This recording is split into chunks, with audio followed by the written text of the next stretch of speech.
నిరుద్యోగులకి ఇప్పుడు రోడ్లు పట్టుకొని నిరుద్యోగులు తిరుగుతున్నాము. మేము ఇంత ఎడ్యుకేటెడ్ అయ్యుండి కూడా మేము రోడ్ల మీద తిరగాల్సిన పరిస్థితి వచ్చింది. మారుమూల ప్రాంతాలలో ఉండే వాళ్ళ కష్టాలు ఎవరు కానగానుస్తాడా అన్న? ఒక మాట చెప్పండి, ఇప్పుడు కానగానుస్తాడా?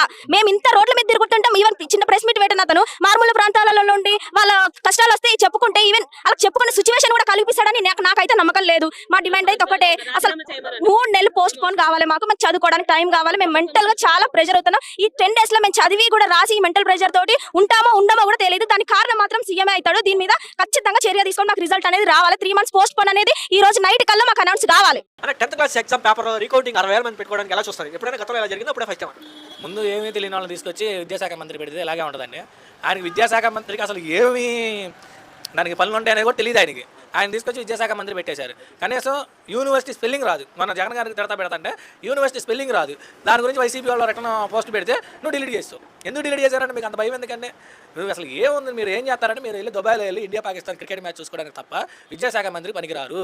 ఇవాళ జరిగిన తప్పు మామూలు విషయం కదా. ఎంతమంది పిల్లలు ఆత్మహత్య చేసుకున్నారు? 60,000 మంది మిమ్మల్ని నమ్మకుండా రీవెరిఫికేషన్ పెట్టుకుంటే దాదాపు 50,000 మందికి తేడాలు వచ్చినాయి. అది కూడా చిన్న 1-2 తేడాలు కాదు. ఫెయిల్ అయిన వాళ్ళు 90 మార్కులు వచ్చారు. వీటికి నైతిక బాధ్యత వహిస్తా విద్యాశాఖ మంత్రి రాజీనామా చేయాలండి. పిల్లలు తాడుకోవద్దు. విద్యాశాఖ మంత్రి రాజీనామా చేయాలంటే నామకేవాసిగా ఒక 5 మందిని ఒక అధికారులు మాత్రమే సస్పెండ్ చేయడానికి ఎలా చూస్తారు? ఇంత తప్పుదామని 5 మందితో తీసేయడానికి ఎలా చూస్తారు? అదే వీళ్ళ తప్పు కవర్ చేసుకోవడానికి ఏం చేస్తున్నారంటే ఉద్యోగులు చేస్తున్నారు. ఇప్పుడు విద్యాశాఖ మంత్రి ఇవన్నీ ఫాలోఅప్ చేసుకోవద్దండి. స్టేట్లో కనీసం పిల్లలు ఎగ్జామ్ రాస్తుంటే వచ్చి ఆల్ ది బెస్ట్ చెప్పడం కానీ వాళ్ళకి ఏదైనా ప్రోత్సాహాలు చేయడం కానీ ఏమీ చేయకుండా అసలు మీరు ఈ రాష్ట్రంలోనే ఉండరు. దుబాయ్ వెళ్ళి క్రికెట్ మ్యాచ్ వస్తే వీళ్ళకి ఎగ్జామ్ రాసుకోండి, మీ తప్పలు మీరు పడండి, మీరు కరెక్షన్ మీరు చేసుకోండి అని చెప్పి మీరు సొంత ఒక్కొక్కళ్ళు హెలికాప్టర్లు కొనుక్కొని తిరుగుతున్నారు. రాష్ట్రాల పిల్లల్ని గాలికి వదిలేసి వాళ్ళు ఇలాగా ఎంత ఆత్మహత్యలు చేసుకుంటే పోయిన ప్రాణాన్ని మీరు తిరిగి తీసుకొస్తారని వాళ్ళు సస్పెండ్ చేయడం వల్ల 5 సస్పెండ్ చేశారు. పోయిన 5 మీరు తిరిగి తీసుకురాగలరా? అలా జరగకుండా చూడాలండి. వాళ్ళ కుటుంబంలో ఎంత శోభ అండి. ఎదుగొచ్చిన పిల్లలు ఆత్మహత్య చేసుకొని చచ్చిపోవడం అంటే అది కుటుంబం జీవితాంతం బాధపడాల్సిన విషయం అండి. ఒక కుటుంబాన్ని రోడ్లు పడేసిన విషయాలు ఇలాంటి తప్పులు చిన్న విషయాలండి.